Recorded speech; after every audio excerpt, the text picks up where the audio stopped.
দেখুন, গুনে গুনে মাত্র 3 ঘন্টার যুদ্ধবিরতি মানল পাকিস্তান। শনিবার বিকেল 5টা নাগাদ খুব ঘটা করে সবার আগে মার্কিন প্রেসিডেন্ট ডোনাল্ড ট্রাম্প তিনি সোশ্যাল মিডিয়াতে লিখে জানিয়ে দেন সারা বিশ্বকে যে সারা রাত ধরে আলোচনার পর উনি আনন্দের সাথে ঘোষণা করছেন যে ভারত এবং পাকিস্তান অবিলম্বে পূর্ণ যুদ্ধবিরতিতে সম্মত হয়েছে। শুধুমাত্র খারাপ লাগছে এটা ভেবে এই যে সম্মানীয় মার্কিন প্রেসিডেন্ট ডোনাল্ড ট্রাম্প মহাশয় তিনি অত কষ্ট করে সারা রাত জেগে ভারত ও পাকিস্তানের মধ্যে যুদ্ধবিরতি করাতে লেগে থাকলেন, দুই দেশকে পই পই করে বোঝালেন, কিন্তু তারপরেও লাভের লাভ কিছু হলো না।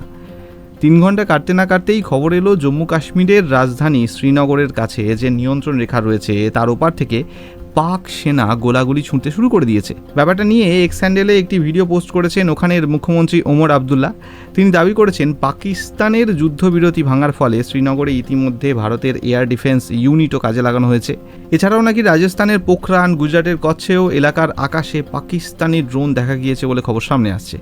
মার্কিন প্রেসিডেন্ট যতই পাকিস্তানের ওপর বিশ্বাস করুন, ভারত কিন্তু পাকিস্তানের এই স্বভাব ভালো করেই জানে।